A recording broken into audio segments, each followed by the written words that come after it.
Bonjour, bonsoir, buonasera, come va? We have a lot of Italian influence tonight, dear friends, at least from a long time, on our JCB Live Happy Hour. It's exciting to meet you again in August and to celebrate the summer. We're going to celebrate it tonight with something very important to all of us, the preservation of our land.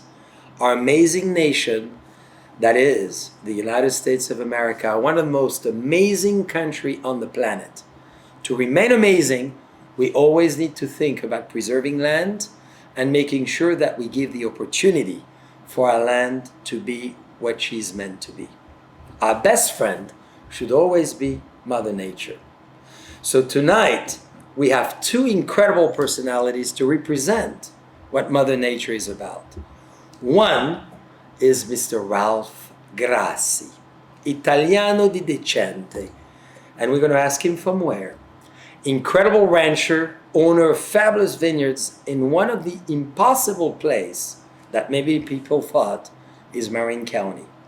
He's done the impossible to plant phenomenal Chardonnays and Pinots in one of the best places after the Golden Gate Bridge.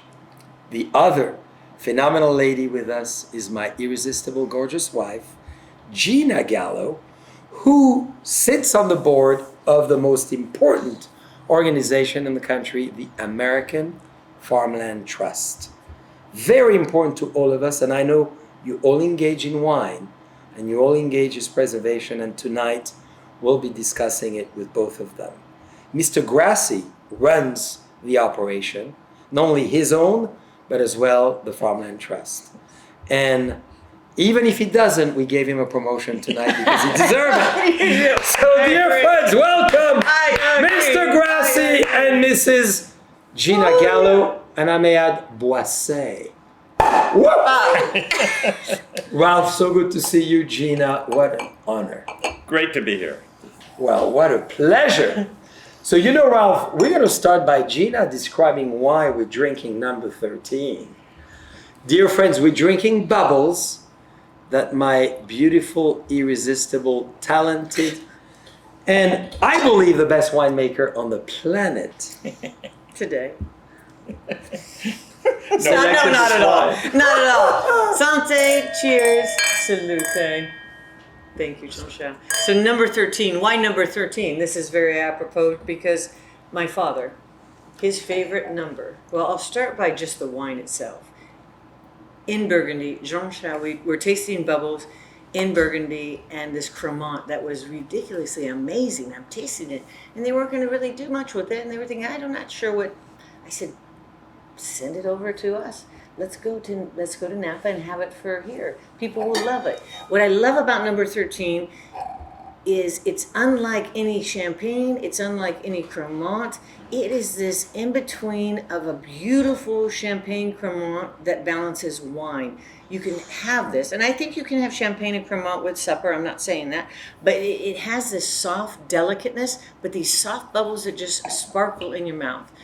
And when you taste it, it's not overpowering of raspberry and all this fruit, but you have these underlying sophistications of all this fun stuff that just happens in the mouth. So I fell in love with it when I tasted it because of the in-between of a classic champagne or a classic sparkling or a classic Chardonnay and wine. So that's that. Wow. And then Jean-Charles says, okay, if you love it so much and we're going to send it to America, we're going to California. I'm all about numbers because Jean-Charles is all about numbers. Yes. What would you name the number? What's the number? And I'm thinking, what's the number? 10. So this brings it back to my father.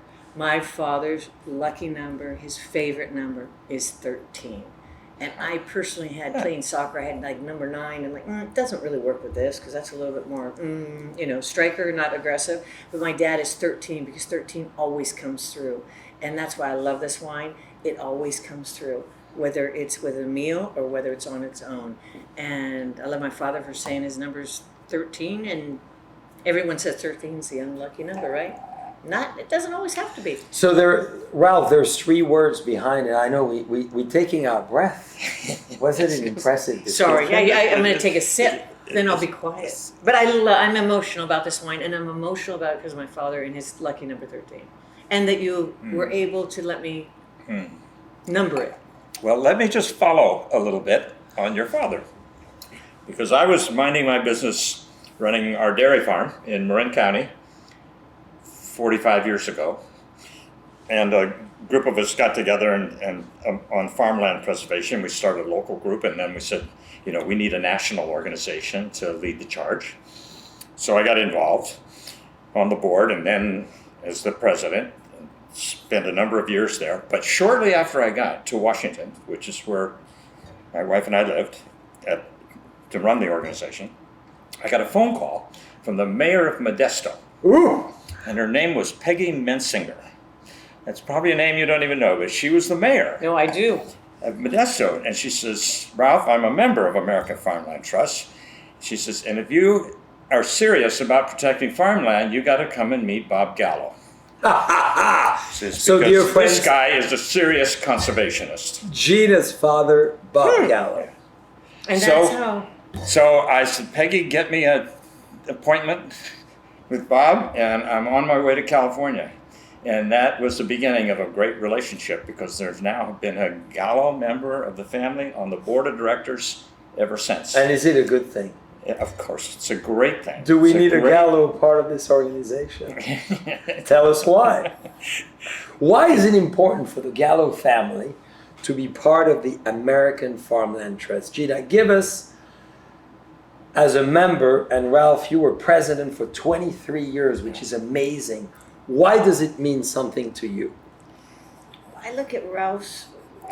He started you were handpicked by Peggy, Yeah. right? Rockefeller. Yeah. That's that, and Peggy really started this. So we can go into the history of how this started. And we will, This Gina. is- Why is it But- important to you? You get the bug. When you hear your father, you hear your mother. They go to this. They're going to the board meeting. It's what they believe in. It's that it's not just in their local community, but it is a greater thing. You're talking about America, California. 2,000 acres are paved over every day. Mm-hmm. Our slogan is no farms, no food. Pretty simple to get.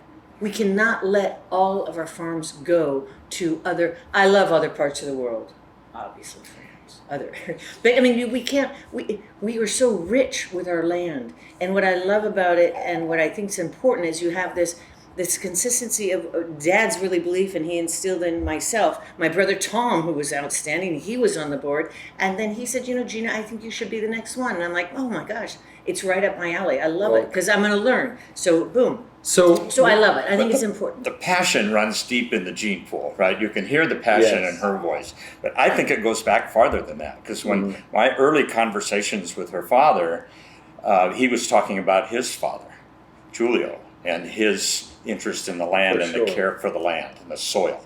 He understood.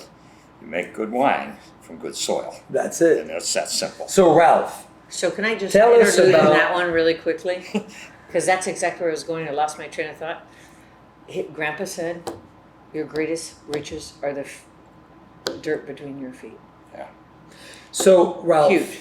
give us, after 23 years of presidency and today, Yeah. board member, of course, of this amazing organization. We have friends from all over the world, and dear friends, great to be together. It's so much fun. It is. It is. We have heavy lead tonight. Give us the definition of the farmland trust of America. So whereas 40 years later, here we are, American Farmland Trust is now the leading organization in this country in farmland conservation. Yeah. It works out of Washington, D.C., but it works in numerous areas around the country. All over Here the in country. California, up in the Northeast, in the Midwest, working with farmers on doing really three things. One is preserve the land, Yes. keep it in agriculture. Mm-hmm. You said we're losing 2,000 acres a day for the last decade Hmm. to suburban sprawl, to ranchettes. We're wasting land. Yeah. We waste a lot of things in this country, but we can't afford to waste the very best For sure. farmland, right? So the first thing is to work with farmers and create programs that help them preserve the land. And it's more than just regulation. It's Yes. about compensation. It's about how can we make it fair for everybody. So that's why we developed the conservation easement Yes. to protect land for all future generations, and in a way that's fair to both the landowner and the public. So balance. The Brilliant. second step after you've protected the land Yeah. is to improve the quality of the land. That's Not just right. maintain it, because many of our lands have been depleted over the last couple centuries. So we got to rebuild it. So this we now call regenerative agriculture. This is taking organic, sustainable, and other words, and really talking about regenerating the soil, building the soil up. Brilliant. That process also happens to take carbon out of the atmosphere. So it's timely for climate change Yeah. to develop regenerative agriculture at a very large scale. It was early on developed by Bob Rodale at the Rodale That's right. organization, but One of our favorite partner, in fact, as we'll talk later. but now, In Pennsylvania, can you believe? yeah, in Pennsylvania, what American Farmland Trust is doing is helping take that mainstream, Yeah. and so that's a big part. The third piece of it is the people. You still have to have farmers, Yeah. right? And so working to create new opportunities for young farmers, to improve diversity on the land, That's right. to restore some of the opportunities that were lost by certain segments of our population over the years. Not just the African American farmers, the Native American farmers, That's right. Asian farmers, many have contributed, and it's time we recognize that. So this is some of what AFT is doing right now, All over the country. all over the country, particularly in the policy arena, Yes. because laws have to change. And what is the deal in terms of when the Farmland Trust comes in? Yeah. You're a rancher, you own your own Yeah. operation in addition to your responsibility. How does that work Yeah. as far as when you commit to be part of it? So it might be American Farmland Trust. It might be one of our local partners. That's right. Like the Marin Agriculture Land Trust, or The Sonoma Land Trust, the Napa or Valley the Trust. Brandywine Conservancy, or there are lots of partners around the country. The process is to acquire an easement on the land Yes. that is then recorded with the deed, and it runs with the deed in perpetuity, a long Wow. time. Right? And in return, the landowner gets compensation, a one-time compensation. Generally, what we promote is cash compensation. Yeah. Farmers own a lot of land, but aren't necessarily liquid. That's it. And so this is an opportunity to liquefy some of that. Luckily, land we liquid with tonight. it. aren't we? Exactly right. Sometimes it's for the tax benefits. Sometimes people who can use the tax benefits can donate the easement, and that becomes just as strong an easement as one that's purchased. But for most farmers and ranchers, the lack of liquidity means you have to find ways to raise money to buy the easement, which usually can be 50% of the value of the land. And why did you, for 23 years, accepted to run this organization? And why is it important for all of us to know about it? Well, I'm as passionate as Bob and Gina and the Gallo family is about the land. Yes. And we only have one shot That's at right. this. Once it's gone, it's under pavement. You can't bring it back. That's Or it. It's very, very hard to bring it back. So, I left our dairy. We moved to D.C. to run this organization. Tried to do both for a while. That's hard to do. So, it's just my belief. And I found a lot of other people who had the same passion about protecting the land. Ralph is very humble. He realized he had an amazing dairy, and now he has an amazing vineyard. But he realized he could do better good moving his family to DC. So- And you have, which is Well, thank you, and Gina. now you're So- back, thank goodness. Well, you're Catholic. God converted water into wine. You decided to convert milk into wine. Tell us a little more about this, because we're going to go back, of course, to the Farmland Trust. But tell us about your vision of what Well, in a some very ways, unique place. in some ways, that's very true. Because many of the vineyards, and I know the Gallo family understands this too, are former cattle operations, Yes. either dairy or beef operations. And those cattle improve the quality of the soil over Sure, time, sure. right? I mean, by moving cattle around on soil, it improves quality. And so there is a connection between the dairy that was there and the vineyard that is today there. For sure. And I believe a lot of the productivity and the quality of the grapes that we're able to produce, not unlike many of my other friends in the vineyard business, are a result of having cattle on that land for 100 years or more. That's my thesis. Well, this is a great thesis. So, first, let's have a What comes toast. before? Because soon, dear friends, you're going to be introduced to Ralph's vineyard through the Deloach winery, because we have very fortunately acquired some of the grapes from Ralph's vineyard and his beautiful wife. But I want to go back to the status of what is so important in the United States and in the North Bay about agriculture. So give us a little bit of an overview of what's happening. So I think recent example was the COVID shutdown last year. Mm-hmm. Suddenly, people were scrambling for food supplies. There were major disruptions in the food supplies. And one of the reasons for that is we've become dependent on a certain model of production in this country. Yes. Of produce it here and ship it there. That's right. I think what we're seeing now is a reassessment. Local and Yeah. eat local. We have to have diverse food systems Yes. near where people live For sure. lots of reasons. One is food security, Yeah. but another is the simple cost, both financial and environmental, of shipping food long distances. Yeah. Big trucks moving food across the country now. Carbon footprint, Some of that's necessary. safety, and all of the above, obviously. Some of that is necessary, of course, but we can minimize that by protecting the best land. It just happens, Yeah. and it's not going to be a surprise to you, that most of the very best land in this country, or a lot of it, is located around metropolitan areas, because our ancestors were smart enough to settle where the most productive land was. But then the Naturally. cities are growing on that land.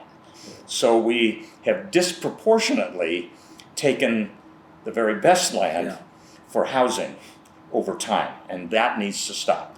And you know, we always take in Napa Valley the famous example of Santa Clara, who used to be walnuts and almonds and plums and all of that. So my wife Judy, who's sitting over here in the chair, grew up in Santa Clara. That's right.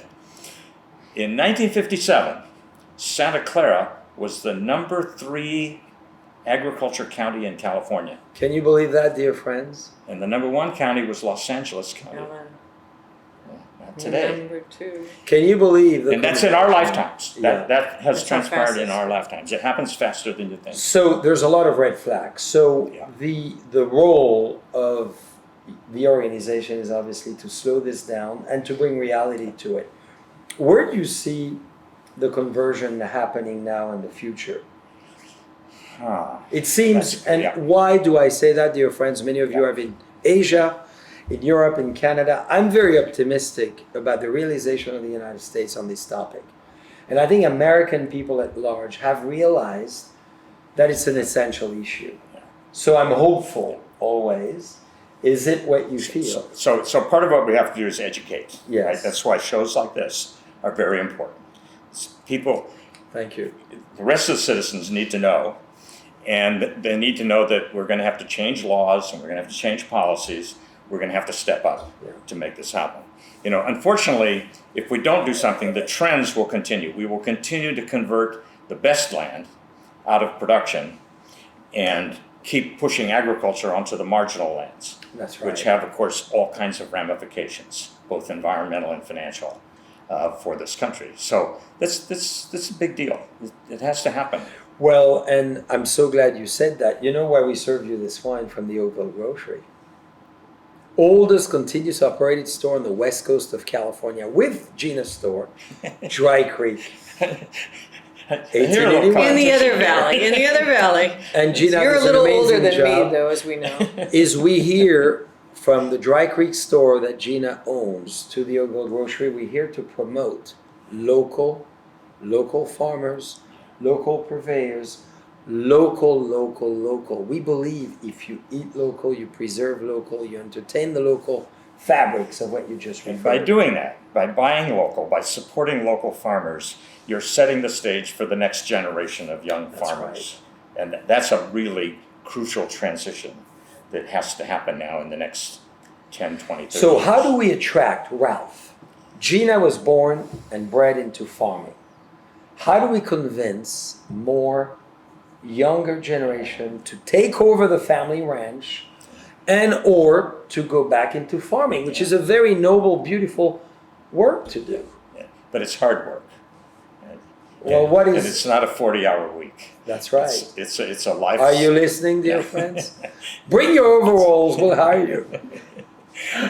But there's more pleasure in return Yeah. with that There's a lot of satisfaction. than going Yes. A to. lot of satisfaction. So your ranch has been over 100 years as a Yeah. family ranch. Yeah, our ranch is, my grandfather purchased it not too long after he immigrated From Italy. from actually 50 miles north of the border in the southern slopes of Switzerland. Oh, wonderful. Lake Lugano, north of Oh, Lake Lugano. I in know that it so well. Bellinzona, that area. Bellinzona, the beautiful hams Yeah. over there. Ooh la la. We're going to eat well tonight, dear friends. But he came here like other Yeah. immigrants, worked hard, saved, started to buy land, Yes. had a big family, I think for the labor. Yeah.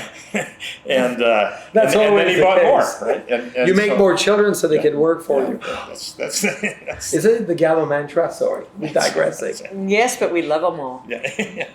And then he bought this place. He bought this place, and then over time he bought a few more, and all of his kids had dairies and ranches, and That's amazing. many of them are still in agriculture here in the North Bay, and now we're Are down you trying to tell into us you're very 5 generations fertile? down. Are you very fertile as a family? Is it thanks to the good milk you raise? Well, I think we've done pretty well. How many We children? have 8 grandchildren. What? Yes, Judy and I have 8 grandchildren. Yes, 3 girls, and I don't think they're done. Keep working at it. So, Gina, before we go to further topics, you're the winemaker, the legendary winemaker, Gina Gallo. We're very lucky, dear friends. It's very rare, even though I'm her husband, that she eventually appears on the show. It takes Mr. Grossi. So give us a description of this amazing, phenomenal Sonoma Coast. And maybe some of the grapes may come from your vineyard. So we wanted to show you what happens in Sonoma close to you. And then we're going to try the grapes coming from Mr. Grossi. So Gina, look at the camera and our friend around the world and why we should buy the Township. What are we The having? What are we Old having? Grocery Chardonnay Township. 2018. Look at this baby. Look at that. And I don't know who made it. Doesn't matter. But I Give would us a say- quick assessment. My quick assessment is Gina, we have a lot of topics to cover I'm today. going to have a little more because it's cooler. And I'm going to taste and I'm going to give you a quickie. I'm all about the nose, so I'm easily 85% everything in the aroma. Honey, when I think of Napa Valley, I think Sonoma County as well, Marin County. I think of what makes all the flowers, what makes everything so beautiful are bees. So to me, it's like a honeycomb. It's so vibrantly, and this honeycomb that's very tense where you have the comb, so you know it's going to have some pop going in the mouth. Okay. And sure enough, what I love about a wine is when you taste it and you smell it in the aroma, and then you taste it and it follows through. It follows through exactly like that. So you still have the honeycomb. The honeycomb is there. You have this nice acidity, but it's rich but not too rich. It has some nice acidity that's just small, that little like the acid that just balances it all out and makes it complete. This wine to me is almost like, it's like a ballerina. When you look Ooh. at a ballerina is what? Delicate on her feet, but probably the most strongest athlete in the world. And that's what I get in this. As far as fruit, it gets complex. You can have a lot of things, but the driving force is the honeycomb. I love it. Thank you so I love much. it, and I Ralph, have not had anything this. to add? I haven't had I know this. it's hard after such a description. And I took my glasses off, so I can't really read which one the vintage is. I know it's Oakville. That's beautiful. No, whoever did that one, congratulations. Thank It you. is Master. nice. It is very So- nice.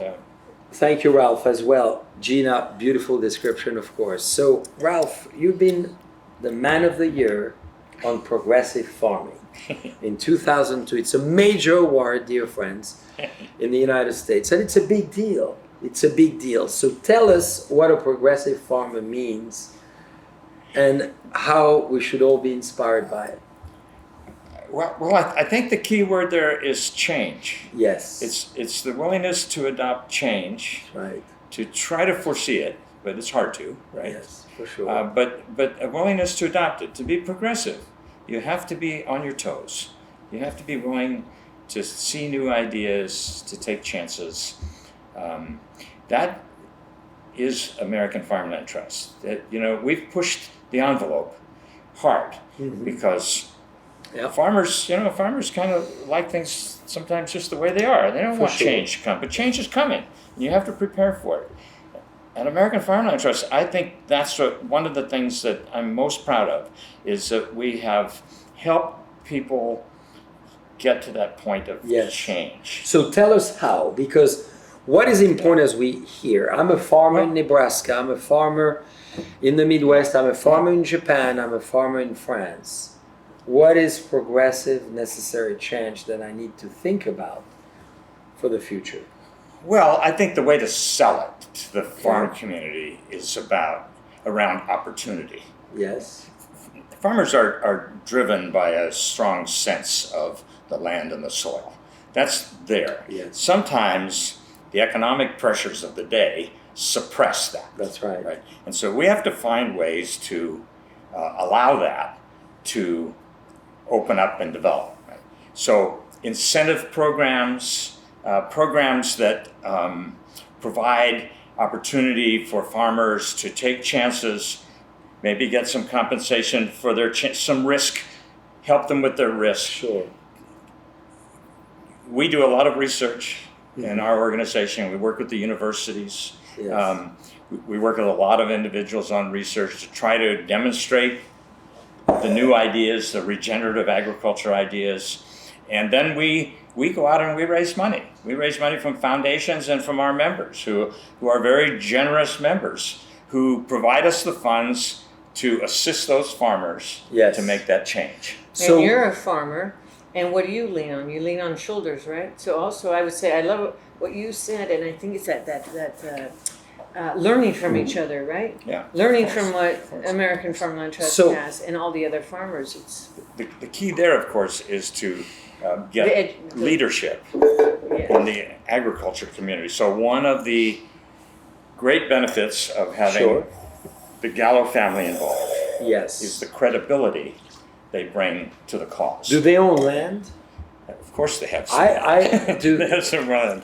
But the fact that they are highly respected in the agriculture community, when Bob Gallo would tell his friends, we've got to move down this path, it wasn't Ralph Grossi saying it, was Bob Gallo. Yeah, but it's a combination of efforts. And Tom Gallo and Gina Gallo, and other key board members. So we have really good leadership in the organization. Our new president is terrific. Well, and we'll come back to that. Gina, tell us a little bit about the 1 acre to 1 acre program that you, your grandfather, your father started, which is amazing. And I think it's a great example of how you preserve land in today's time. So explain to our friends what it means quickly. Yes, quickly. I know Hasbro thinks I speak too much. Who do you think speaks more, everyone out there? Him or me? I don't know. No, but the 1 acre, it's and that's why I'm addicted to the land and the soil. And like my grandfather said, our richest goods are the soil beneath our feet. So my grandfather Giulio and my father, I know he had a big part to this too, was for any vineyard that we have, whether it be Napa, whether it be Sonoma, the Central Coast, whether it be in the valley, 1 acre of land will be 1 acre of natural habitat. So it's this balance of the ecosystem that is very important for the flourishing of nature. And certain areas, maybe the valley doesn't really need it, but up in Napa or Sonoma, maybe you need a little bit more of that buffering. And it's a small thing, but it's a big thing that Grandpa believed in, and he said we do, and we'll do it forever, for all we live, because one thing about growing grapes, and as Ralph knows, it's generational. You're thinking for generations. She describes it as a small thing. It is a very big thing for a landowner to dedicate so much land to natural habitat. For sure. When they're also developing some, right? I mean, this is a model To follow. To follow, yes. And dear friends, the model to follow is how did Ralph convert it with his beautiful wife? Dairy, beautiful milk, the udders producing the essence of the oldest animal on earth. That's wine. a beautiful Pinot. So the grapes that we're tasting in this beautiful Marin County made by Brian Maloney and our wonderful team at Drought Vineyards comes from the wonderful vineyards of Terrific. Ralph. So Ralph, Yeah. evolution of agriculture, your great-grandfather did not do what you've done on this land, nor your father necessarily. Now you converted from a great dairy farmer to grapes. Give us this evolution. But each generation has that responsibility. That's right. To take For sure. what we've been blessed with and take it to Indeed. another level. Indeed. And to make sure that it's, as Chief Seattle said. I just gave number 13 better. to Mr. Grass's wife because she's thirsty. So I think that's just part of the deal. Yes. If you're a farmer, if you're a landowner, you have an obligation to take what your ancestors did. My grandfather, hardworking, built Yes. a real asset base in this country. My father took it to the next level. Lots of conservation projects that he just did on his own Yes. because he felt these are the things you need to do. And now it's our turn. And very shortly, it's going to be our children's turn. For sure. And they're passionate as we are. And This why, is a big change, though. why did you decide? Going from four legs to Going roots. To roots. Going So from why did you do grapes? Going- Pinot Noir, Marin County, dear And friends, you very have dear. some beautiful neighbors, as you know. I mean, Marin County to me for Pinot, I'm hooked. What's your thoughts? For So I Quality. think we have a perfect situation in Marin. These former ranches, these dairy and beef ranches, I said earlier, there's productivity in that soil because the cattle have been on them for a long time. We have little inland valleys that each has its own unique microclimate. So you can have some fun trying to figure out what works That's right. best on them. But we get the cool coastal breeze. The fog comes in. Yeah. So climatology is amazing. Fog comes in at night, so it drops down to 50 degrees overnight, 95% humidity, and the next afternoon it's 95 degrees and dry. And the Pinot seems to like that. At least it does at our place. Well, which is amazing, dear friends. We have beautiful. with Dan Goldfield, who's been consulting with us, as well as obviously Brian Maloney, our head winemaker, with Mr. Stubbs, obviously the founder of Skywalker Ranch, and many other great friends, including you, transforming that 200-acre, area, which is very small. So when you pass the Golden Gate Bridge, you see those beautiful rolling hills, those gorgeous cows, some vineyards, and on the other side, vineyards to the Pacific Ocean. It's a dream. And Pasternak, Deville Gulch. We're thinking of you, Mr. Pasternak. We're going to have rabbit tonight from you, just in your honor, maybe. Yes. So let's go back to food. Yeah. Why do we have such an issue with food in general? And I know I'm not going to ask you how we can solve it because it's not easy. That's a longer conversation. Well, we have time. We have issues with food because of the way our food production system has evolved. Yeah. People have forgotten in many cases what taste is. Yeah. I won't pick on any particular crop. Well, maybe I will. But strawberries are a good example. Right? The strawberries you buy in the supermarket don't have much flavor. The strawberries you buy at the farmer's market are wonderful. Explode in your mouth. Right? This is the same thing with other foods because we've developed a system Yes. that relies on shipping long distances, and so we have breeds of fruit and vegetables that are bred for shipping, not for taste.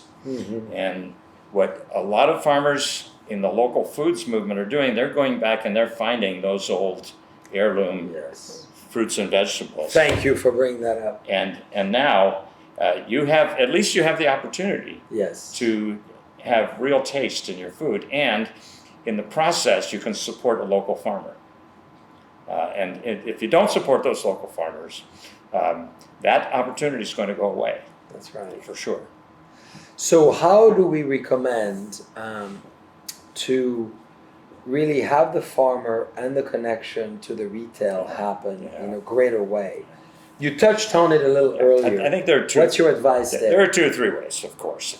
There are, of course, commercial time. Support organizations like American Farmland Trust, absolutely. your local farmers markets, the organizations that are working on this. It's not just us. That's right. Many organizations working on this. Clearly, purchasing locally, Yeah. making sure you purchase, and then asking at the grocery store or at your restaurant, where did this food come from?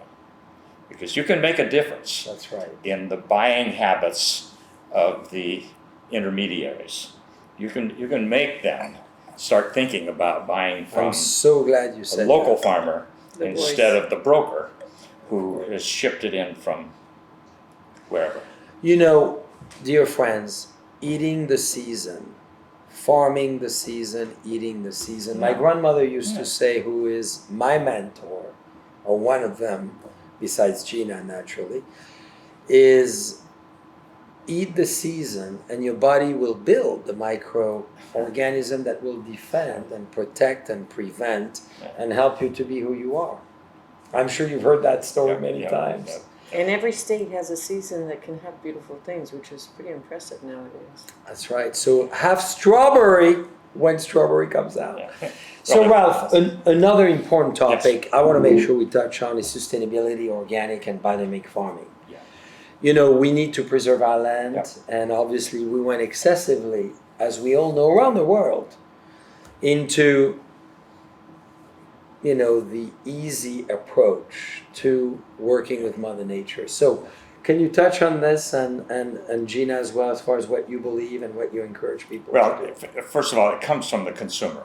Yeah. Right? Because if the consumers need to be educated about what they're eating, Yeah. and they have to demand a certain quality, a certain production techniques. Yes. That will trickle back down. I mean, at least that's one way to raise the issue. Consumers need to know more about where their food comes from, how it's produced, and I think when they do, it will have positive impacts.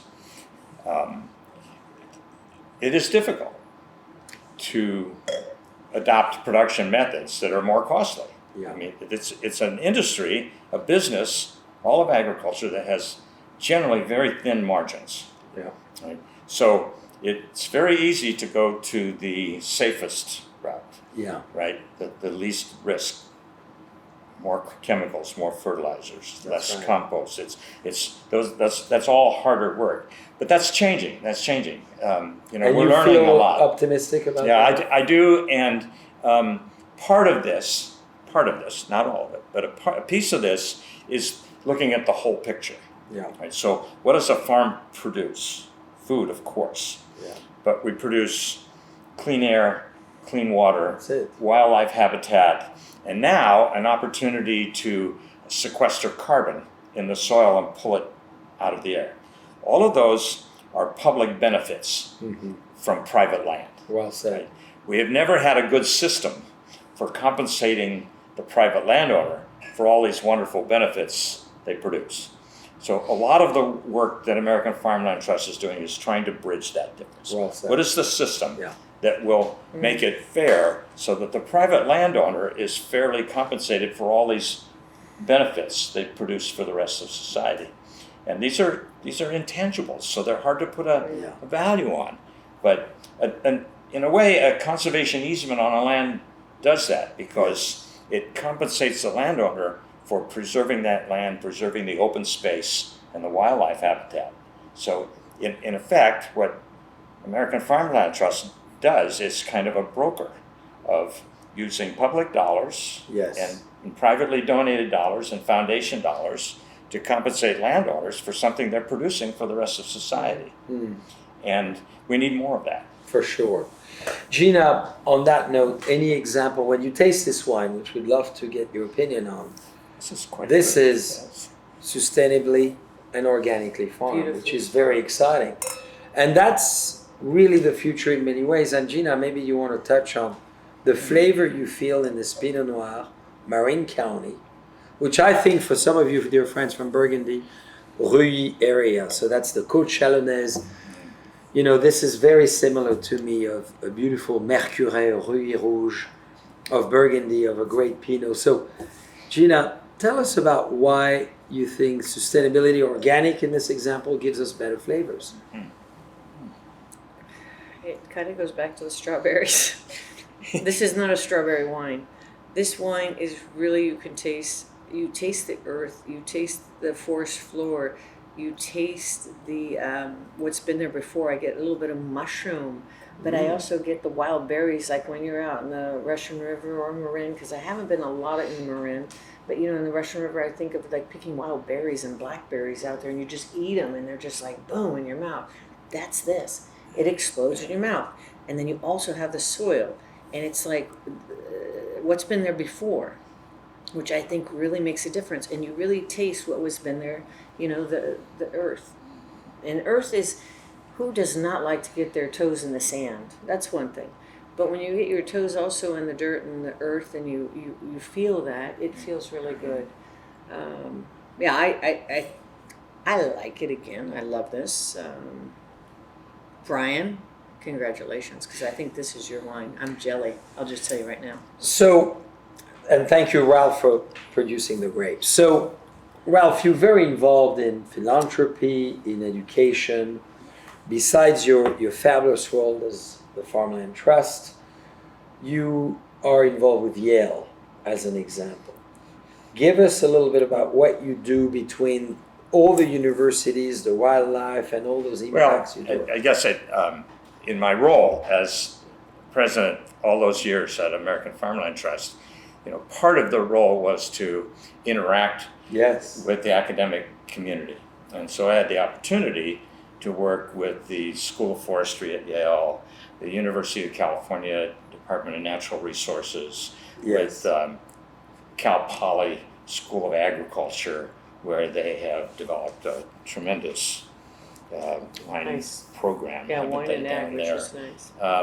And that's just part of what we need to do. For sure. You know, as I said earlier, it's important that the farmers who we want to adopt new practices and to change the way they farm look to certain people. They look to leaders in the community like the Gallo family, but they also look to the academic world, because that's where the basic research is done. So our organization and I personally was just actively involved in making those connections for. So you touch on, and dear friends, we're going to do one more wine, so stay with us. I'm going to let you either finish or maybe dispose. I'm the one drinking faster than anyone. I'm not going to, this is This great. Ralph Grossi Ranch from Marin County is quite amazing, I must tell you. Love the style. Now we're going to go to the rock pile. That was nice. You touch on forestry. Another phenomenal topic. And I think we need to be transparent, and that's the idea of us being together. What is happening in this lovely state of California, if we bring it to us, with those crazy fires, or whatever else, and what shall we do? Wow, that's a subject for a much longer conversation. Yeah, I know. No, let's go back to organic biodynamic. I guess I don't feel adequate in tackling that issue. Well, maybe we could tackle the drought. Well, the drought. This is serious now. We're in the middle of summer, in a 18-month period where we've had less rain than in recorded history. That's right. Even our poor little grapevines, we're giving them just a half a gallon now and then just to keep them going this year. I mean, the religious world is asking, or we asking them to pray for water, just similar to the Native Americans used to do. But when American Farmland Trust is about the land, these definitely the climate, Yeah, yeah. the drought, and people. And the people. Yeah, yeah. Those are the pillars, I would Now say. this right? is there's a short-term issue here with the drought, and Yes. I don't know. We can't pray any harder. It doesn't seem to be working. But cycles will happen, and we'll get some rain at some point, and hopefully enough people will survive this that we'll have a bountiful harvest again next year. For sure. Right? Sure. Yes. But the regenerative part of our program, to build the soil, is a drought resilience strategy. Yes. Right? Because you build the soil, it holds moisture better. For sure. So even when you get a little moisture, it helps long term. That's right. So, but that's the longer look. That's the longer. The shorter look is I don't have an answer. This is serious. Well, I love your but that's we're the working honesty. on it. But this is exciting to be able at least to discuss, because life is about discussing issues, being open-minded to it, not always to have solution, but at least to be open to the topic of discussion and not to really think that there's no solution, because I believe there is. Well, there's nothing quite like a fine wine to stimulate the discussion. That's right. What about that Zinfandel? I mean, when we think about the Zinfandel, came in the United States from our wonderful Italian friends. That's why we wanted you. Primitivo, maybe, or Croatia, who knows? Whatever, yes. This is the American landmark. This is the American passport. So, what's your view of this rock pile, new appellation, Gina, in Sonoma County? Rock pile, which is great, next to Monte Rosso. You know, that great area which has become the very trendy place. What do we think? Ralph? Well, I'm definitely not a Zen expert, so I just enjoy them. Thank And, you, and me too. this is a very We'll nice let Gina, she's beautiful. the expert. No, rock pile. Yeah, it's not that recent, and they've done extremely well. And it's a beautiful.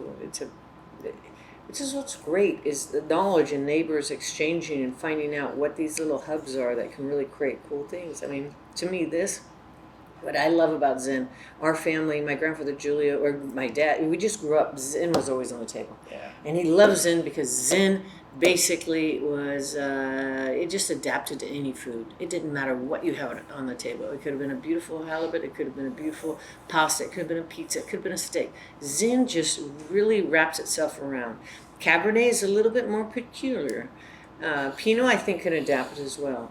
But this rock pile area I find fascinating because of its elevation, because of that sunshine, and because of its location. It still has a nice acidity, and it's not overripe. It's still very focused. It's very framed. You have some beautiful blackberry, blueberry. This is where you left the Pinot, where this is just beautiful. I mean, I'd take a great, my mom, God bless her, loved vanilla ice cream. I'd put a vanilla ice cream in there, and I'd probably eat it. Oof.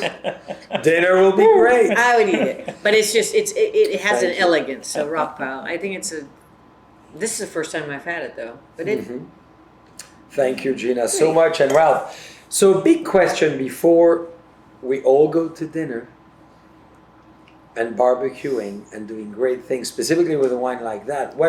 Talking about barbecuing, what would you serve with a Zinfandel like that, besides vanilla ice cream? no, that's what I mean. You could go in. You could do fish with this because Well, it has so much elegance and amazing. Gina, you're the queen of barbecuing. I just when I You're taste it, it reminds me like 4th of July is right around the corner. So I'm thinking of like your blackberry pie that you're gonna have, and there's a scoop of ice Gina, cream. we and in not big August sweet. now. Month of July was last month. Oh, gotta get rid of that one. I don't know. A nice grass-fed ribeye. I agree. Pretty well with this. That's what I would go. I'm not used to that. So I like this. I would like us to go to one last big questions. Many of our friends with us tonight and many aspiring friends are landowners. What should be the role of private landowners Yeah. to preserve natural resources? The role? Well, it has to be a leadership role. Yes. Right? I mean, these are the people whose lives depend on that land. Yes. They have to make critical decisions Yes. every year about how to use that land, and then they have to make a big decision about what the next generation is going to, what opportunity the next generation is going to have. So the private landowners really need to see, and many of them are now, see their role in this process. Yes. And that they need to be the leaders, not just the takers in this negotiation that goes on. And we see it all over the country. We see the cattlemen's associations and the farm Yes. bureaus and others stepping up That's to great. support some of the new initiatives, the regenerative agriculture, the carbon sequestration for climate change. The farm community is stepping up. I'm And so glad we to need that. hear. We need to see that even more. That's fantastic. And Gina, as you are a major landowner in California, I believe over 45,000 acres, and that's probably only what I know. So what message would you have on that? As far as you and your feeling of responsibility of that land. And I'm going to tell you, we farm thousands of acres, dear friends, organically. And I feel that if I touch land, I'm responsible for the future of that land, and I need to be in total synergistic relationship with that land. And we need to make one, and we need to vibrate together, magnetize the world together, and work with as above, so below. And we need to be in total sync so the land can give us the best, and we can value her contribution at the highest level as consumer products or any product we decide to do. So Gina, any thoughts on that as far as you before the ultimate question to Ralph about the message to all of us? The preaching moment. I just think what Ralph said and what I've seen your family, Jean-Charles, do, our family do, and I think you're a leader in biodynamic organic, which is, the pillar of the pillar, is you have young farmers out there. There's a lot of cool young farmers. There's a lot of even, not young farmers. Lean on the shoulders. Don't give up, because the rewards will be so great, and follow that passion. Like my father says, if there's a will, there's a way. And lean on American Farmland Trust. Call them and find out how American Farmland Trust can help, how the universities can help, because what you're doing is just so regal and so great. And if you still have it in your belly, like I say, where you got butterflies and you really want to make it happen, keep doing it. And in the end, it's the greatest rewards are the biggest pain going in. It's sufferings, right? You have a lot of sufferings before you succeed, but don't do it alone, is what I would say. And it's just, I don't know. I'm very grateful being in a generational family. Easy for me to say, but at the same time, not easy for me to say, because I could do anyone could do other things, but I love it and I believe in people. And for me, farmland is about the people. It's about the land, and it makes me happy. And it makes me happy because my greatest memories of all are at the dinner table, and from our gardens that came from my grandfather's garden, my father and mother's gardens, and we cooked a good meal, very simple meal, but it was fantastic.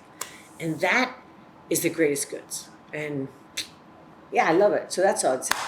Well, on that note, I'm going to go back to the Pinot. Because that's Grossi Ralph. family. That Pinot, I have to say, is ridiculous. I love the rock pile, Very but I different. rock for Pinot. Play on words.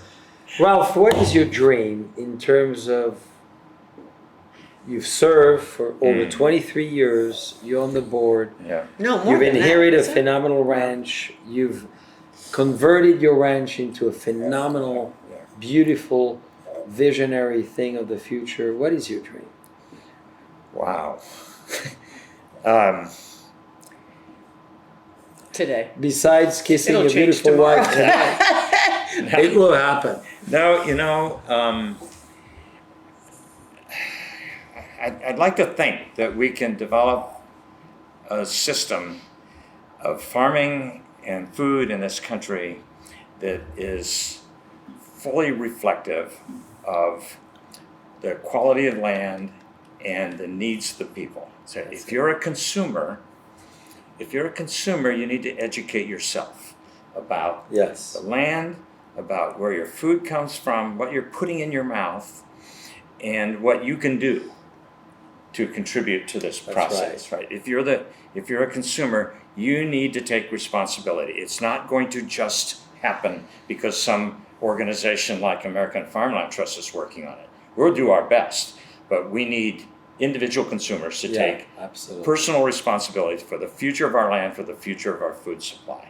If you're a farmer, you need to think about the next generation, because much of the way we farm cannot continue indefinitely. It is not sustainable. So I think American Farmland Trust can provide information, can provide leadership, but it's going to take involvement of consumers and I farmers. love it. I'm going to ask you the toughest question of the night. Wait a minute, they keep getting tougher. Have you done what you think you should have done for your own ranch? And are you ready in the next generation as the Grossi family ranch to feel comfortable? You never, in hindsight, you've never done as much as you should have done, right? Well, it's still time. And there's still time, right? We're pouring our hearts into it at this point in our lives, and I think we're doing a lot, but there's always more you can do. And because we're learning about new things. We created a riparian corridor through the ranch that's 1.5 miles long. Congratulations. Right? And we're now just learning how important that riparian corridor. Sure. We did it to keep the cattle out of the creek. Yeah. But in fact, what we're finding now is how much carbon it sequesters, how many different kinds of wildlife have taken up residence in there, right? We didn't do it with that purpose, but that's the result. And I suspect there are going to be more things we do that are going to have positive and hopefully not too many negative impacts. We have a lot to do yet. Every ranch does, because a ranch is a living thing. It really is. The soil is changing, the habitat, the water situation is changing. You have to adapt. You have to keep looking ahead. I love how humble you are, and at the same time how willing you are to acknowledge that Mother Nature is so powerful. Yeah. And we keep discovering her. Yeah. You talk about the corridor and they come in. She surprises us. Isn't it so cool? Yeah. Gina, anything on that as far as your dream, besides having your husband always being a better husband? And Gina used the word, dear friends, suffering. The more I suffer, she says, the better I become. No. So, Ralph, is it what happens in your family too? I think it was fantastic. I'm I'm very not going proud there. to be with both of you because of what you do. What you do. Well, last question for Ralph, though, which I think, This is the third last question. I know. I just you know, it's the last 10 commandments, you know? We're rewriting the Bible of the environment. And dear friends, what is so important, though, is when you have fascinating guests like we do, is to be together and to have a conversation. And within this conversation, all of us will get inspired by it. Ralph, the last thing I would love for you to do is to all our friends around the world, a message, whatever message you want to send to everyone. It could be inspirational, it could be about love, sex, passion, reproduction, environment, drought, fire, you know, kissing, learning how the Italian can learn from the French how to do a good French kiss. It could be about anything you want. That's your moment. Well, you know, it's think about the next generation. Yes. And follow your instincts. Because most of the time you'll make the right decisions if you're thinking about the next generation. So well said. Ralph, thank you immensely. Your ranch is going to be how many generations now? Yeah, well, we're now we're in 5 generations. And your children is 6 or your grandchildren is 7? 4 and 5, yes. That's amazing. 4 and 5, yeah. Congratulations. Yeah, they have a Can lot you of- believe? Yeah. California, 1840, they came, 1850. Buena Vista, 1857, the beginning of wine. Yeah. The Gold Rush, and Oakville Grocery, Dry Creek General Store, Farmland Trust. What a fun time tonight. Wow! We were 3 of us with you. Have a fun month of August. Gina still thinks it's the 4th of July. I love it. We were in Bastille Day last month in France, and she was raising the French flag, so I'm still hopeful she could speak French. I'm dreaming of So next year. It's harvest okay. is right around the corner, and with harvest there is always opportunity. That's it. Thank you, Ralph. Fantastic. Dear friends, thank you for being with us. We love you.